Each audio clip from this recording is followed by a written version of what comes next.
మీరు ఎందుకు భయపడుతున్నారు? గాలి తుఫాన్లు చూసి మీరు భయపడాల్సిన అవసరం లేదు. అంటే కొన్నిసార్లు భయపడతాం, యేసు మనతోనే ఉన్నాడు అనే విషయాన్ని మర్చిపోయి మనం మరి భయపడిపోతూ ఉంటాం. దయచేసి అలాంటి విషయాలు మీరు భయపడకండి. నేను అంటాను, కొంచెం శ్రమ అనుభవించినప్పటికీ కూడా ఆ శ్రమలోనూ కూడా, ఎందుకంటే బైబిల్లో యోసేపు ఉన్నాడు. శ్రమ అనుభవించుకుంటా దర్శనం నిజమైందా చెప్పండి? గోతులో నెట్టబడ్డాడు, గోతులో తోసేశారు అన్నలో. దేవుడు చూపించిన దర్శనం ఏంటి?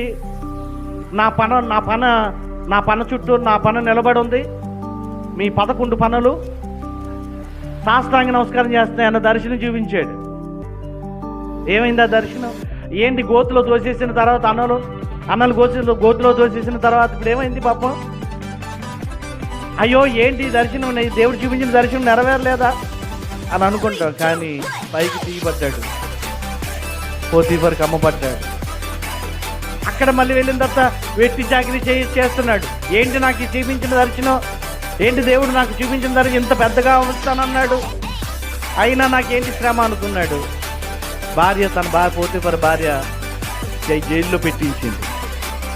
జైల్లోకి వెళ్ళిన తర్వాత అక్కడ కూడా అనుకుంటున్నాడు ఏంటి అని అనుకున్నాడు. అంటే మనం శ్రమ అనుభవించినప్పటికీ కూడా దేవుడు దర్శనము ఆ చివరికి జరిగిస్తూనే ఉంటాడు. దేవునికి మహిమ కలుగును గాక. హల్లెలూయా, హల్లెలూయా. పానదాయకుడి ద్వారా రాజ్యంలో అడుగు పెట్టాడు. ఆ రాజు కళను చెప్పడానికి యోసేపుని పిలిపించాడు. ఎవ్వరూ చెప్పలేకపోయారు ఆ కళను. మహానుభావులు ఉన్నారు ఆ రాజ్యంలో, ఆ దేశంలో గొప్ప కళను చెప్పేవారు ఉన్నారు. వాళ్ళెవ్వరూ చెప్పలేకపోయారు. కారణం ఏంటి తెలుసా? దేవుడు చెప్పనివ్వలేదు అంతే. వారు ఎవరిని చెప్పనివ్వలేదు, వాళ్ళకి ఊహకు అందనివ్వలేదు దేవుడు. ఇక దేవుని దృష్టిలో ఎవరున్నారు? ఇప్పుడు యేసోపు ద్వారానే మాట్లాడాలి ఆ మాట. ఇంకెవరు చెప్పాలని చెప్పడానికి అవ్వదు. శకునగాండ్రులు ఉన్నారు, మంచి మంచి కలభావాలు చెప్పేవారు ఉన్నారు ఆ రాజ్యంలో. వాళ్ళు ఎవరి ద్వారా కూడా ఆ మాటలు చెప్పడానికి, అర్థాలు చెప్పడానికి అవకాశం ఇవ్వలేదు. అవకాశం ఇస్తే యోసేపుని అక్కడ వాడుకోవడం అవ్వదు కదా. యోసేపుని అక్కడ వాడుకోవడం అవుతుందా? అవ్వదు. యోసేపుని వాడుకోవాలంటే అక్కడ ఫుల్ స్టాప్ పెట్టాలి అక్కడ వాళ్ళందరికీ.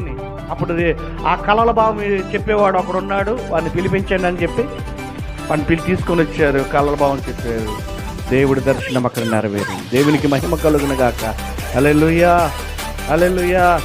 నేను అంటాను, ఈరోజు నీకు దేవుడు ఒక దర్శనం కానీ, ఒక కళ కానీ, ఒక వాక్యం కానీ నీతో మాట్లాడితే ఆ వాక్యము నెరవేరే వరకు నిన్ను వదిలిపెట్టాడు. చెప్పండి కూడా స్తోత్రం చెప్తామా? హల్లెలూయా.